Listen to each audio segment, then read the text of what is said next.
सत्संग के कर्णधार परम पूज्यपाद श्री श्री आचार्य देव इन चतुर्देवों के चरण कमल में मेरा अनंत कोटि प्रणाम। इष्ट परिवार के सभी के रत्न चरण में मेरा अनंत कोटि प्रणाम। आज के इस हरियासन में उपस्थित ठाकुर के पुत्र कन्याधारी कर्मीगण, इष्ट प्राणी गुरु भद्र मंडली, मातृ मंडली, छोटे छोटे बच्चे, सभी के अंतर में वही परम पुरुष की सत्ता विराजमान। सभी को मेरे अंतर की प्रीतिपूर्ण जय गुरु एवं यथास्थान यथायोग्य प्रणाम निवेदन करता हूँ। आज की इस हरियासन को हमें प्रदान करके विभु प्रेम में निमज्जित होने का जो चरण सौभाग्य प्रदान किए हैं पद्मा रेड्डी और उनके परिवार, तो सर्वप्रथम उनके बच्चों महाजीवन, व्यक्ति जीवन, दाम्पत्य जीवन, परिवार जीवन, समाज जीवन एवं राष्ट्र जीवन, उस चरण विभू को माथे में बहन करके कैसे सरस सुंदर मधुमय मंजूर होते, ये मेरा एकांतिक प्रार्थना। शास्त्र कहता है दुर्लभम त्रयमेवैतत् देवानुग्रह हेतुकम मनुष्यत्व मुमुक्षुत्व महापुरुष संश्रय। शास्त्र कहता है तीन चीज किस्मत हेतु मिलता है। दुर्लभम त्रयमेवैतत्, ये तीन चीजें दुर्लभ होता है। ये तीन चीज क्या होता है? मनुष्यत्व, ये जो मनुष्य इंसान के जन्म पाना।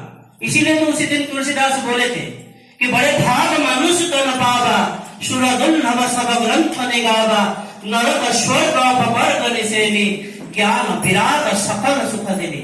इस जन्म में आपको सब कुछ मिल सकता है, ज्ञान मिल सकता है, वैराग्य मिल सकता है, धर्म अर्थ काम मुख्य जो भी है सब मिल सकता है। दुर्लभम त्रयमेवैतत् देवानुग्रह हेतुकम मनुष्यत्व। दूसरा होता है मुमुक्षुत्व। मुमुक्षु होता है मुख्य प्राप्ति की जो इच्छा होता है।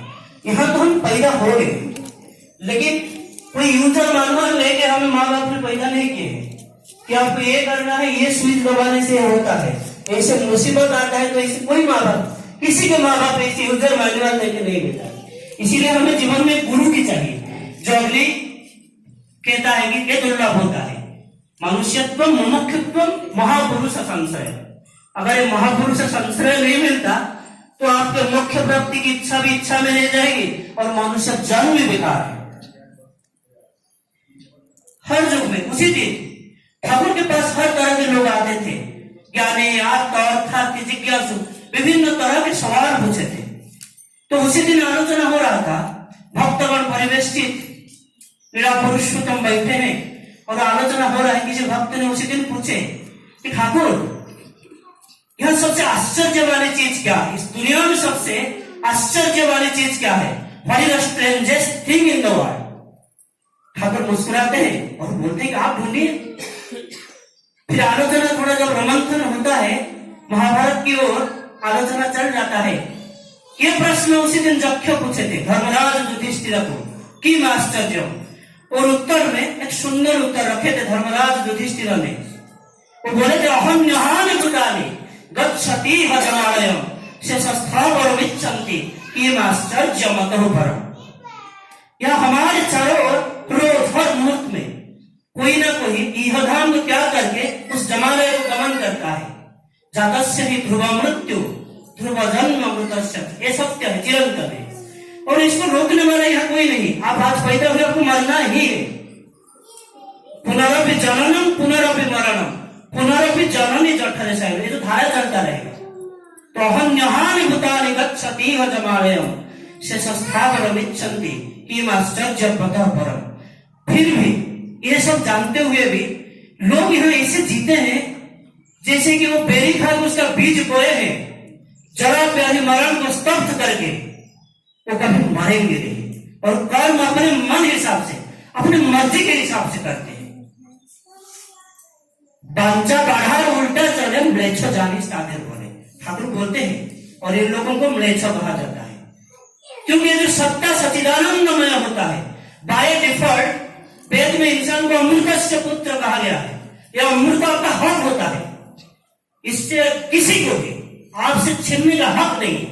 ये आपका हक होता है क्योंकि वेद में लिखा गया है अमृतस्य पुत्र।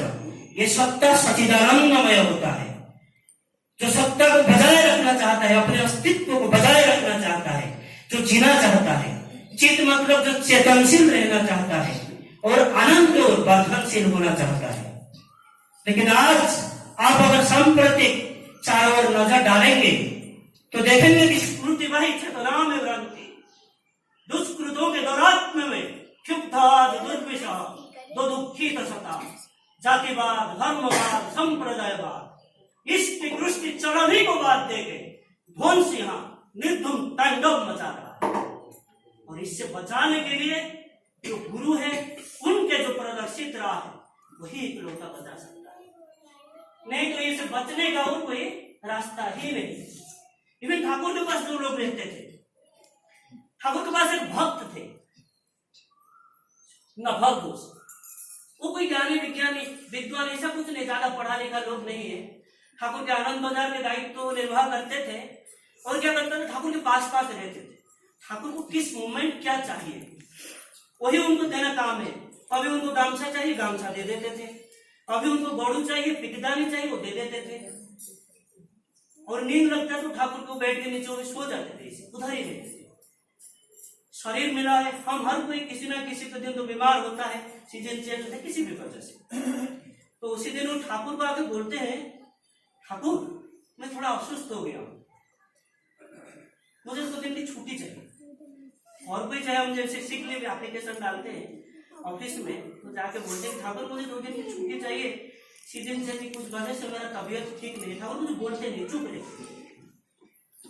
ठाकुर कुछ बोलते नहीं, चुप रहते। फिर वो दोबारा बोलते हैं, ठाकुर आप अगर कृपया करके आज्ञा देंगे तो मुझे 2 दिन की छुट्टी चाहिए, मेरा बीमार है, मेरी तबीयत खराब है, मैं आ नहीं सकता, कोशिश करूंगा मैं आ नहीं सकता। तो ऐसे करके कि 2-3 बार बोले, ठाकुर उनको हाँ ना ऐसे कुछ उत्तर नहीं दिए, हर बार मुंह दूसरे दिशा की ओर घुमा देते थे। फिर वो बोले तो परमिशन तो ले लिया हूं, मैं भी मौन सन्मति रखन, किसी भी हो तो बीमार हूं। और वो 2-3 दिन तक आए नहीं। और अगले दिन जब आते हैं, ठाकुर का जब प्रणाम करके देखते हैं, ठाकुर जैसे कोटी लेके खो दी है, कहीं से मन विषादग्रस्त होकर मन मार के बैठे हैं और ये नफर उसको देखते तक नहीं रही। भक्त उनके दिल को चुपता, कुछ गलत कर लिया कि हम तो गलती करते, कुछ गलत कर लिया क्या मेरे मालिक, मेरे प्रभु तो दयाल है, प्रेममय है, मेरे आंखों में आंखें डाल के मुझे मेरे और देखते क्यों नहीं है। रो पड़ते, आंखों में आंसू आ जाते, प्रभु मैंने तो आपको बोल के गया था प्रभु, बीमार था सच में प्रभु, मैंने तुम्हें जानबूझ के इसे नहीं किया हूँ, सच में बीमार था, क्षमा कर दीजिए। अगर इसके अलावा जानबूझ के या जाने अनजाने में कुछ गलत कर लिया मालिक, मुझे क्षमा कर दीजिए। आंखों में आंसू की धारा बहते जा रहा है। मालिक थोड़ी देर रुकते हैं, मुस्कुरा के बोलते हैं, बोला तो तूने छुट्टी की, लेकिन तुझे सिख होने का अधिकार किसने दिया है, तुझे छुट्टी लेने का अधिकार किसने दिया है। तुझे तो पता है तू नहीं रहता तो मुझे कितना तकलीफ होता है। जब मुझे गामछा चाहिए, जब मुझे दौड़ चाहिए, जब मुझे कुछ नहीं चाहिए, देगा तो ये कभी दिमाग में आया नहीं तेरा। हमारा जीवन मिला उनको सेवा करने, उनको उनके लिए करने से ही बाकी सारे सेकंड है। इकलौता परम पुरुष के संस्कार के सिवा और जो कुछ सभी बनना।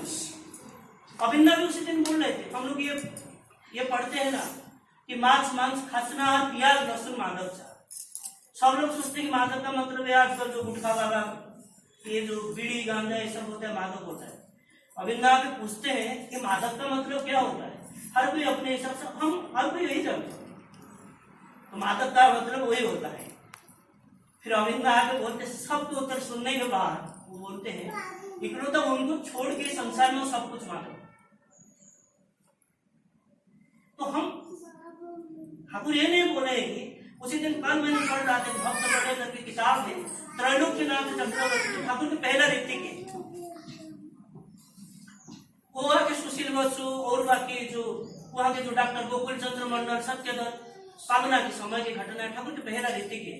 बाकी सारे लोगों को देख के वो चारों ओर घूम लिए कि मुझे एक अच्छा गुरु चाहिए जो मुझे किस राह में चलना है वो राह मुझे बता सकते। जहां जाते हैं मन खराब करके आ जाते, मन नहीं मानता, हर कोई विभिन्न रास्ता बताए। हमारे यहाँ रास्ता की कमी नहीं है।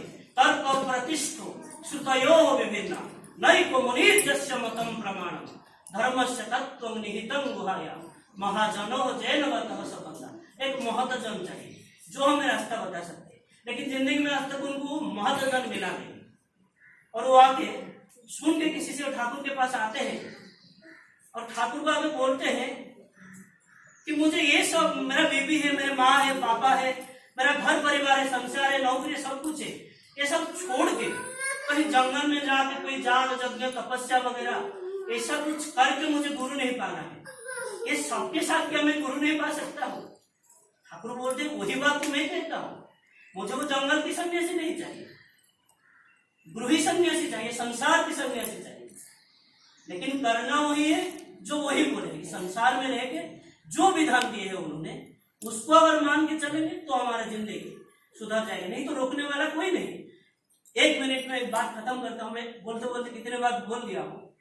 उसी दिन लीला पुरुषोत्तम कृष्णचंद्र का बेटा शाम वगैरह वो सब क्या है, वहां से तपस्वीगण सब दुर्वासा वगैरह मुनिगण आ रहे हैं, और ये लीला पुरुषोत्तम श्री कृष्ण के बेटे, उन्होंने क्या है, जो भागवत पढ़े हैं उधर लिखा होगा कि शामो को नारी वेश करी उधर लोक पात्र भरी, मतलब उनके जो बेटा सबसे सुंदर है शाम, उसको क्या लड़की के जैसे भेष बना देते हैं, और उसके पेट के नीचे, उस साड़ी के नीचे क्या करते हैं, एक लौह पात्र भर लेते हैं, और जो ऋषिगण आते हैं उनको देख के पूछते हैं कि ये मतलब प्रसव वेदना में कष्ट पा रही है, आसन्न प्रसव है, उसके पेट में बच्चा है, और इसके जो बच्चा होगा वो लड़का होगा या लड़की होगा, आप लोग बता दीजिए। वो जो लोग मुनिगण दुर्वासा वगैरह, वो तो ऋषि त्रिकालदर्शी महर्षि सब है, तो दुर्वासा उनमें से उनको साथ देते हैं, उनके बोलते लड़का या लड़की वो तो तुम ही देख लेना, लेकिन इसके घर में जो पैदा होगा वो तुम्हारी जदुवंश को विनाश कर देगा,